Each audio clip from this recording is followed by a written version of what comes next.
Assalamualaikum warahmatullahi wabarakatuh. Halo semuanya, perkenalkan nama saya Abdullah Mustika, absen nomor 1. Saya bernama Muhammad Fikri Akbar Nur Faiz dari absen 18. Saya Abu Bilana Afid dari absen 20. Dan saya Sirin Akbar Fauzia dari absen 32. Di sini kami akan mewawancarai yaitu Bu Nafisa, wali kelas kita. A few moments later. Untuk soal yang pertama yang akan ditanyakan kepada Bu Nafisa yaitu program rutin apa saja kegiatan gotong royong yang rutin dilaksanakan oleh warga di lingkungan jenengan dan bagaimana biasanya jenengan mengkoordinasikannya. Program di RT saya biasanya itu bersih-bersih lingkungan yang ada di sekitar masjid. Biasanya kalau dalam momen-momen tertentu menjelang Lebaran atau menjelang puasa atau menjelang event-event tertentu di desa, biasanya kita mengumpulkan seluruh warga untuk bersama-sama membersihkan, nggak hanya masjid sih, tapi juga lingkungan sekitar yang ada di desa. Cara mengkoordinasikannya, ya biasanya setiap warga itu sudah punya kesadaran diri masing-masing, tinggal dipanggil aja melalui mikrofon yang ada di masjid. Nah, mereka sudah sadar akan tanggung jawabnya, mereka bisa gampang dikumpulkan dan bersama-sama membersihkan lingkungan sekitar rumah.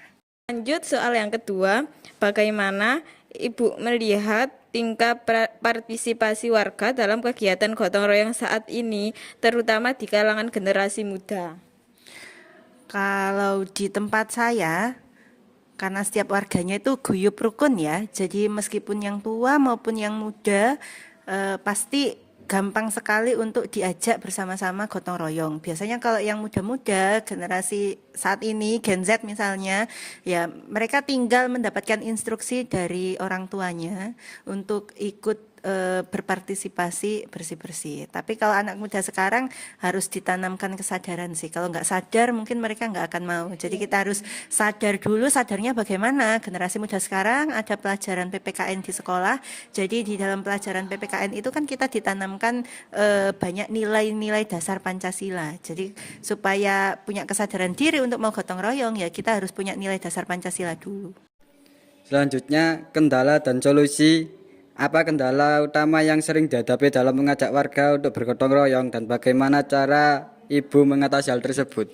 Ya, dari sekian banyak warga pasti adalah 1-2 orang yang mungkin tidak muncul ketika ada acara kerja bakti. Biasanya ya diatasi dengan cara didenda. Jadi karena memang sudah ada aturan dari desa, kalau ada yang tidak keluar, masing-masing rumah kan harus minimal mengeluarkan 1 orang rumahnya untuk ikut gotong royong. Kalau nggak mau ya harus siap untuk membayar denda. Dan biasanya ada keluarga yang memang dia karena kerja nggak bisa ikut, jadi ya mereka memang siap dan mau untuk membayar denda.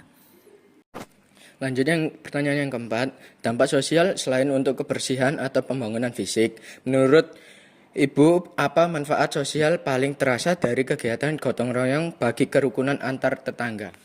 Manfaatnya yaitu tadi menanamkan kerukunan. Jadi kalau misal semua orang tuh mau bareng-bareng mengerjakan agenda yang ada di desa, mau bersih-bersih bareng-bareng, otomatis kan hubungan kekeluargaan kita kan semakin baik. Tapi kalau misal ada yang nggak mau ikut, ya otomatis akan ada gap antara tiap orang gitu, antara satu tetangga dengan tetangga yang lain. Jadi biar agar tidak ada masalah kerukunan itu tadi, ya maka kita harus punya kesadaran diri untuk mau ikut bergotong royong. Kalau akan apa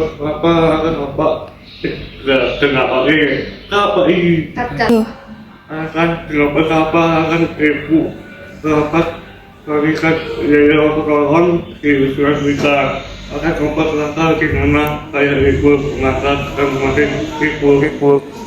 Ya, harapannya dengan adanya gotong royong kita bisa saling rukun, saling bekerja sama, tercipta kekeluargaan, tercipta hubungan yang harmonis antar tetangga dan antar warga desa.